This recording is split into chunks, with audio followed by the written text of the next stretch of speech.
Hello friends, જય હિન્દ જય ભારત સાથે ગીતા ખત્રી યુટ્યુબ ચેનલમાં આપનું સ્વાગત છે। આજનો વિડીયો ભારતીય ટપાલ વિભાગ દ્વારા 21,413ની જે પણ ભરતી આવી છે તેના પર બનાવવામાં આવ્યો છે। આ ભરતી કોને બહાર પાડેલી છે તો કે ઇન્ડિયા ડિપાર્ટમેન્ટ ઓફ પોસ્ટ એટલે કે ઇન્ડિયન પોસ્ટ દ્વારા બહાર પાડવામાં આવી છે। અને શેની બહાર પાડવામાં આવી છે તો કે જીડીએસની એટલે કે ગ્રામીણ ડાક સેવાની ઓનલાઈન એપ્લિકેશન મંગાવવામાં આવેલી છે।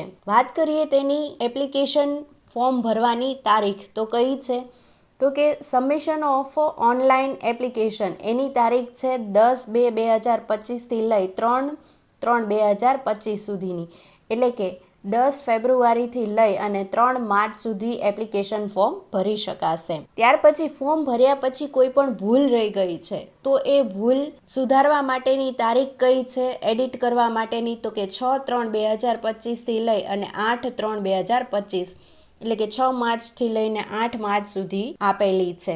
વાત કરીએ આમાં કેટલી જગ્યાઓ છે તો કે ટોટલ 21,413 જગ્યા છે। 21,413માંથી અનરિઝર્વ માટે કેટલી છે 9,735 જગ્યાઓ છે। ઓબીસી કેટેગરીના ઉમેદવાર માટે જગ્યા છે 4,164। એસસી કેટેગરીના ઉમેદવાર માટે જગ્યા છે 2,867 જગ્યા છે। એસસી કેટેગરીના ઉમેદવાર માટેની જગ્યા કેટલી છે તો કે 2,086 જગ્યા છે। અને ઈડબ્લ્યુએસના ઉમેદવાર માટે કેટલી જગ્યા છે તો કે 1,952 જગ્યાઓ છે।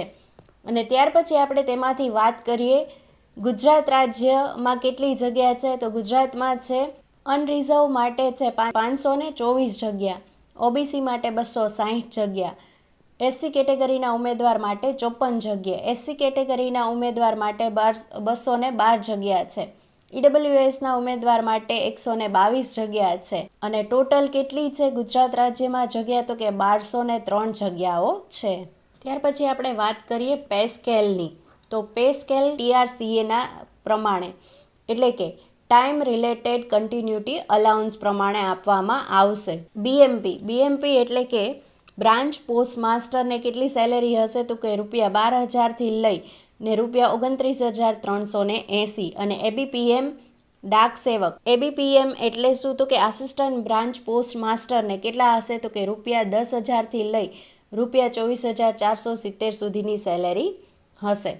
ત્યાર પછી વાત કરીએ આપણે એજ લિમિટની તો એજ લિમિટ કેટલી હશે તો કે મિનિમમ એજ હશે એ 18 વર્ષ હશે અને મેક્સિમમ એજ કેટલી હશે 40 વર્ષની એટલે કે ઓછામાં ઓછી 18 વર્ષ અને વધુમાં વધુ 40 વર્ષની ઉંમર હશે। તો ઉંમરમાં છૂટછાટ એસસી એસટી વર્ગના ઉમેદવારને 5 વર્ષની છૂટછાટ, ઓબીસી વર્ગના ઉમેદવારને 3 વર્ષની છૂટછાટ અને હેન્ડીકેપ ઉમેદવારના વર્ગમાં 10 વર્ષની છૂટછાટ મળવાપાત્ર થશે। અને બાકી જે પણ બિન અનામત વર્ગના ઉમેદવાર છે તેમની ઉંમર 3 માર્ચ 2025 સુધીમાં ઓછામાં ઓછી 18 વર્ષ અને વધુમાં વધુ 40 વર્ષની હોવી જોઈએ આ એપ્લિકેશનમાં અપ્લાય કરવા માટે। ત્યાર પછી આપણે વાત કરીએ એજ્યુકેશન ક્વોલિફિકેશનની તો એજ્યુકેશન ક્વોલિફિકેશનમાં રિકોગ્નાઇઝ્ડ બોર્ડ એટલે કે સરકાર માન્ય બોર્ડમાંથી શું પાસ કરેલું હોવું જોઈએ 10 પાસ કરેલું હોવું જોઈએ અને મેથેમેટિક્સ અને ઇંગ્લિશ એટલે કે ગણિત અને